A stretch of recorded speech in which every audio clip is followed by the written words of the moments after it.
அன்பின் பிதாவே, இந்த காலை வேளைக்காக உமக்கு நன்றி செலுத்துகிறோம். ஆண்டவரே, உம்முடைய வலது கரம் பராக்கிரமம் செய்யும் என்று சொல்லப்பட்டு இருக்கிறது. ஆண்டவரே, நீர் பராக்கிரமம் உள்ள கர்த்தர். ஆண்டவரே, நீர் பெரிய காரியங்களை செய்கிற தேவன். எங்களுடைய வாழ்க்கையிலும் கூட ஆண்டவரே, நீர் பராக்கிரமம் செய்யும் கர்த்தராய் உம்மை பார்க்க கிருபை செய்ய இந்த நாளின் வேத தியானத்தை எங்களுக்கு ஆசீர்வதித்து தாங்க. நேசிக்கிற இயேசு கிறிஸ்துவின் இனிய நாமத்தில் கேட்கிறோம் பிதாவே, ஆமென். 1 ராஜாக்கள் 18வது அதிகாரம் 41வது வசனம். பின்பு எலியா ஆகாப்பை நோக்கி. பின்பு அப்படின்னு சொல்றது முந்தின பகுதியில நம்ம பார்த்தோம். எலியா பாகால் தீர்க்கதரிசிகள் ஒரு பக்கமாகவும் எலியா ஒரு பக்கமாகவும் நின்று ஒரு சவால் விட்டு அந்த சவால்ல எலியா ஜெயிக்கிறாரு. அந்த பாகாலோட தீர்க்கதரிசிகள் எல்லாரையும் வெட்டி போட்டத முந்தின பகுதியில நம்ம தியானிச்சோம்.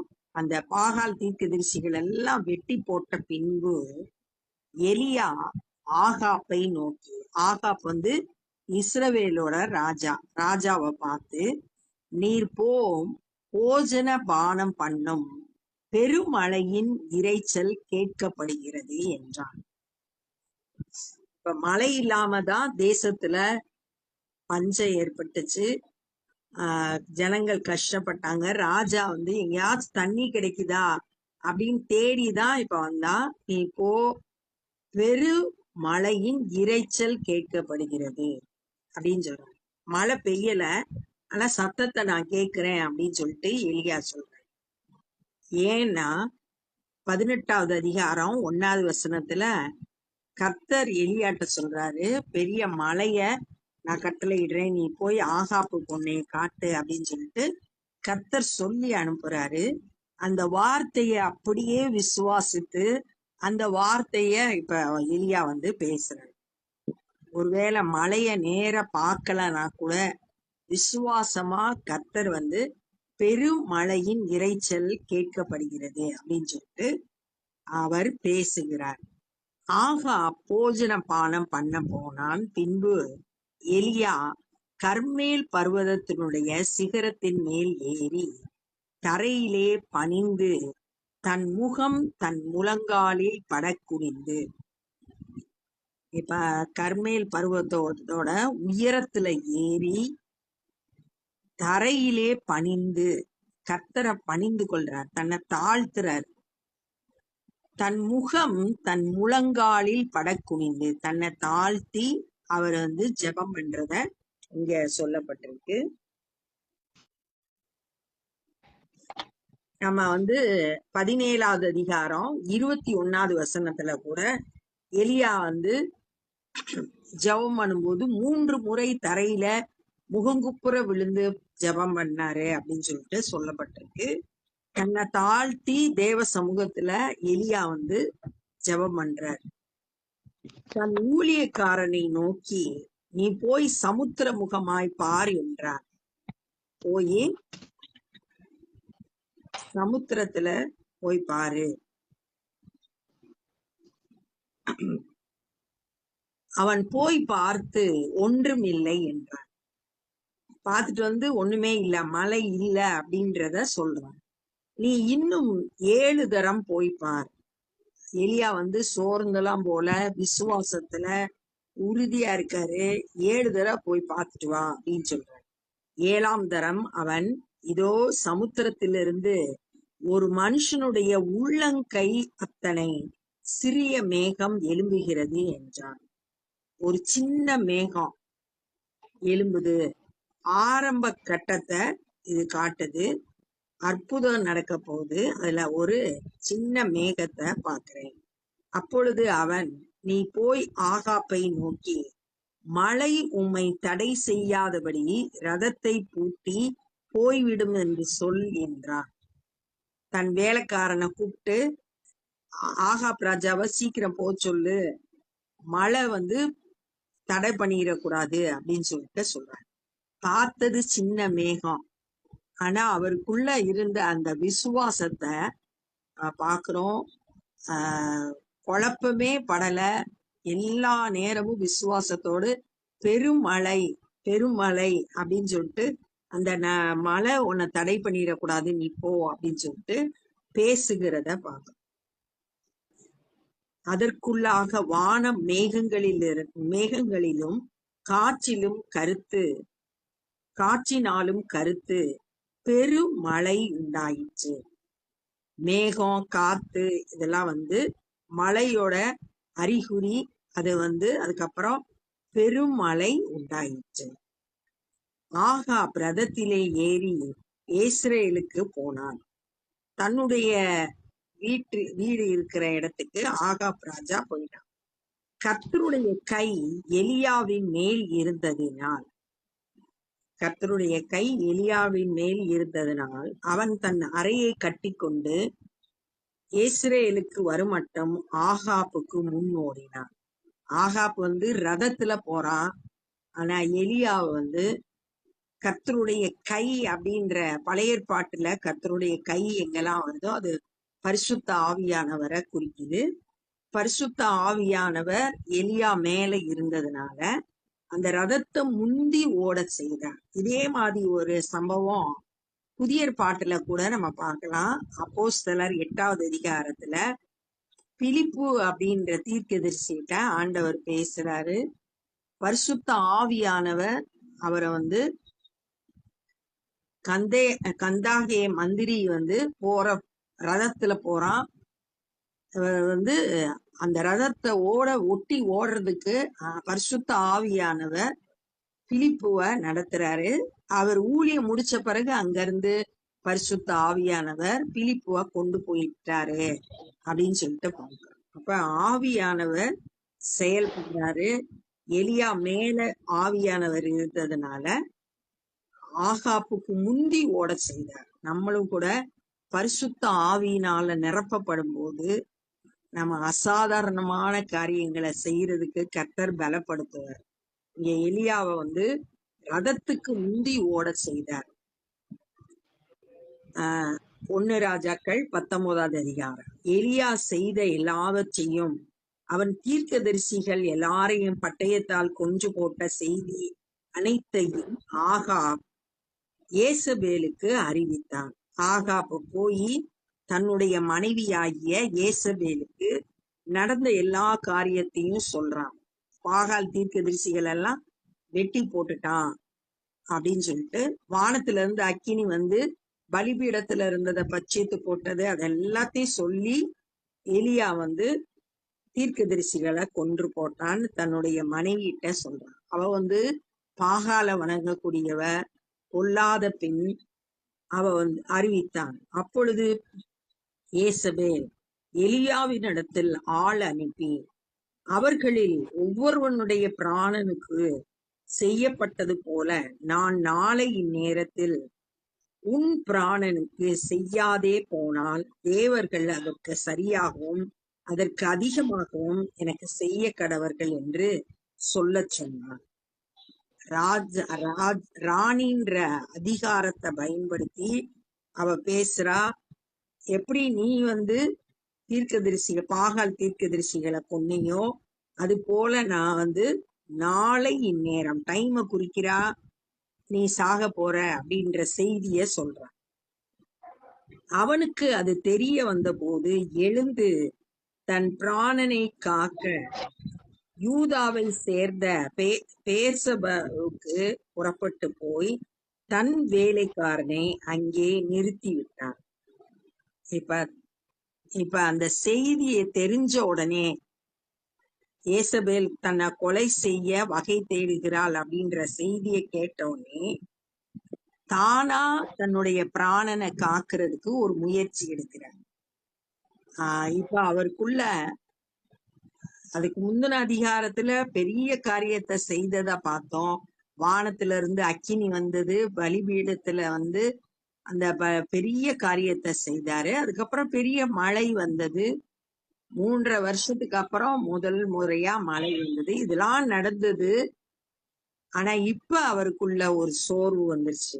தன்னுடைய பிராணனை காக்கிறதுக்கு தானே முயற்சி செய்கிறார். நம்ம எல்லா சூழ்நிலையும் கர்த்தரையே சார்ந்து இருக்கணும். கர்த்தருக்காக ஊழியம் செய்யும்போது அவரே பாதுகாப்பார். இங்க எலியா சோர்ந்து போய் பயந்து போய் செயல்படுகிறத பார்க்கிறோம். ஆனா முயற்சி செய்து தன்னுடைய உயிரை காப்பாத்துறதுக்கு முயற்சி செய்யறாரு.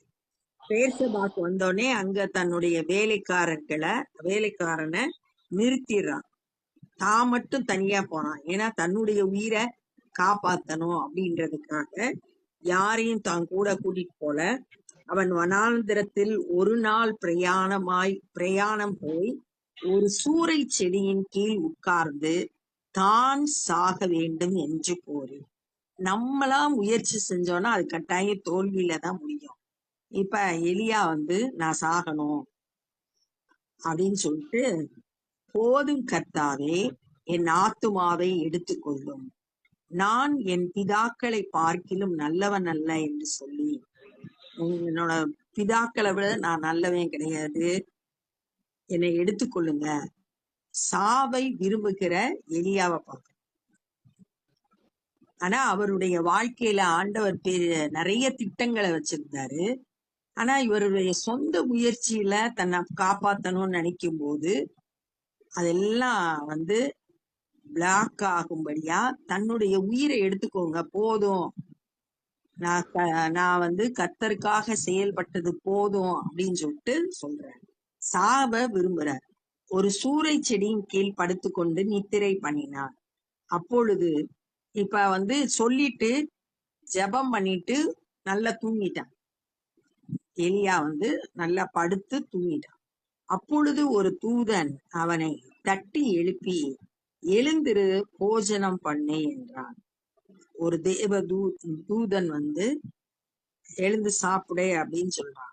அவன் விழித்து பார்த்த போது இதோ தணலில் சுடப்பட்ட அடையும் ஒரு பாத்திரத்தில் தண்ணீரும் அவன் தலைமாட்டில் இருந்தது. அவன் தலைமாட்டுல அடையும் தண்ணீரும் இருந்தது. எலியாவ ஆண்டவர் முதல்ல காகங்களை கொண்டு போஷித்தார், அடுத்து விதவையை கொண்டு போஷித்தார், இங்க தூதனை அனுப்பி போஷிக்கிறத பார்க்கும்.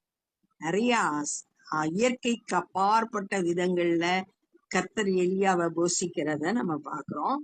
இப்ப தூதன் மூலம் அடையும் தண்ணீரும் கொடுக்கப்படுது. அப்பொழுது அவன் புசித்து குடித்து திரும்ப படுத்து கொண்டான். நல்லா சாப்பிட்டு குடிச்சிட்டு நல்லா தண்ணியை குடிச்சிட்டு தூங்கிட்டான். கர்த்தருடைய தூதன் திரும்ப 2ஆம் தரம் அவனை தட்டி எழுப்பி, எழுந்திருந்து போஜனம் பண்ணு, நீ பண்ண வேண்டிய பிரயாணம் வெகு தூரம் என்றான். நீ போக வேண்டிய பயணம் ரொம்ப தூரம். அவனுக்கு வேண்டிய சரீரத்துக்கு வேண்டிய பலத்தை கொடுக்கக்கூடிய அப்பம் தண்ணீர் ரெண்டும் கொடுக்கப்பட்டுச்சு. இப்ப 2வது முறை தூதன் அவன் செயல்படும்படியா திரும்பவுமா பேசுறான். அப்பொழுது அவன் எழுந்திருந்து புசித்து குடித்து அந்த போஜனத்தின் பலத்தால் 40 நாள் இரவு பகல் ஓரே பெண்ணும் தேவனுடைய பர்வதம் மட்டும் நடந்து போனான். அந்த நல்லா தூதன் கொடுத்த அப்பத்தையும் தண்ணீரையும் நல்லா சாப்பிட்டு தண்ணிய குடிச்சிட்டு 40 நாள் இரவும் பகலும் அப்படின்னா எல்லா நேரமும் நடந்து கர்த்தருடைய பர்வதம் மட்டும், ஓரே பர்வதம் மட்டும் நடந்து அந்த பலத்தினால அவன் நடந்து போனான் அப்படின்னு சொல்லிட்டு. அப்ப இந்த நாள்ல என்ன கற்றுக்கொண்டோம் அப்படின்னா, கர்த்தர் எலியாவ நீ போய் ஆகாப்புக்கு உன்னை காட்டு, மலையை கட்டளையிடுவேன்னு சொன்னாரு. அந்த வார்த்தையை கீழ்ப்படிஞ்சு எலியா போறாரு.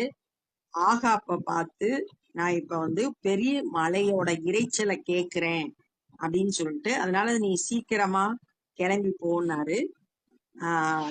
கர்மேல் பர்வதத்துல போய் தன்னை தாழ்த்தி ஜெபம் பண்றாரு. ஜெபம் பண்ண பிறகு தன்னுடைய ஊழியக்காரனை கூப்பிட்டு, நீ போய் சமுத்திரத்துல போய் பாரு அப்படின்னு சொல்றான். போய் பார்த்துட்டு ஒண்ணும் இல்லைன்றான்.